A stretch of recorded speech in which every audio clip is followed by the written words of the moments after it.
Voici le zapping politique. Bonjour Dimitri Vernet. Bonjour à tous. J-1 avant l'élection présidentielle américaine. Mais non, le zapping ne sera pas consacré à cet événement politique. Pour comprendre, je vous laisse écouter la présentation du duel Trump-Harris sur TF1. Partons maintenant aux États-Unis. Kamala Harris deviendra-t-elle la première femme présidente américaine ?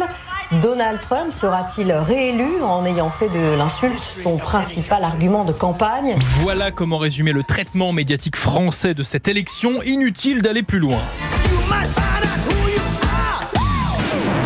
Et quand je vois ce que s'envoient et M. Trump et Mme Harris aujourd'hui, oui, on est des petits joueurs.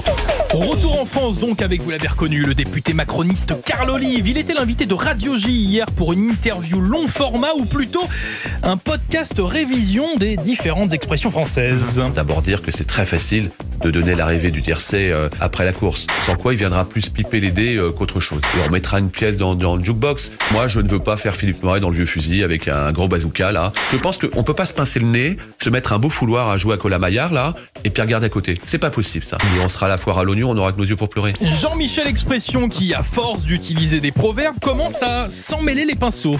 Malheureusement, cette cerise a effacé le gâteau que souhaitait le président de la République. Oui, puis le gâteau a mangé la cerise tant qu'on y est. En tout cas, oui, Karl était en forme. Je redis que LFI est un danger pour la société. On va peut-être se poser la question de savoir si ce parti-là, faut pas le dissoudre pour en créer un autre. Interdire la France insoumise. Chacun se fera son avis en écoutant par exemple le député Louis Boyard sur Sud Radio. Louis Boyard, vous voulez boycotter le match de football de Ligue des Nations France-Israël qui aura lieu le 14 novembre. C'est bien ça. Ah non, bon. je veux que ce match n'ait pas lieu. Les armes qui servent derrière à tuer des Palestiniens. Écoutez-moi, franchement. Non, mais un collaborateur du député LFI qui appelle. Voilà, sur la question du fond. Intifada, c'est soulèvement.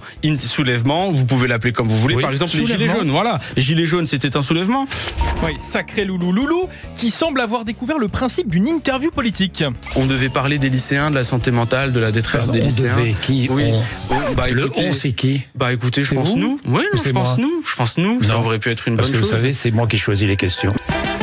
Pendant ce temps-là, à notre micro Europe 1 CNews, nous recevions la ministre de la Transition écologique Agnès Pannier-Runacher et un autre invité surprise. Tendez bien l'oreille. C'est ça leur revendication. C'est pas de nier le dérèglement climatique. Ils sont les premiers.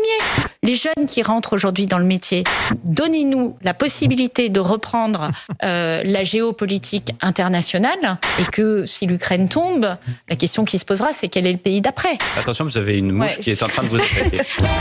Oui, une mouche était dans le studio, loin d'être un hasard. Mais en fait, il faut juste respecter la loi. Un OQTF, c'est un départ du territoire. Les instruments législatifs existent. On n'a pas attendu Bruno Retailleau pour travailler avec les pays de départ d'immigration. Après 7 ans de pouvoir, les macronistes n'ont honte de rien. On appelle ça comment, Carl Olive ? Ça s'appelle jouer contre son camp. Merci Dimitri Vernet.